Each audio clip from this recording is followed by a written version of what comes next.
It's very easy to prepare granita di caffè. I like to eat it, especially in this hot day.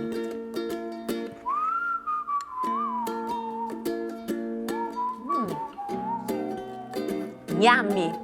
If you like the granita di caffè, let me know in comments below. And don't forget that every day is a sunny day in Tony's home. Ciao e subscribe!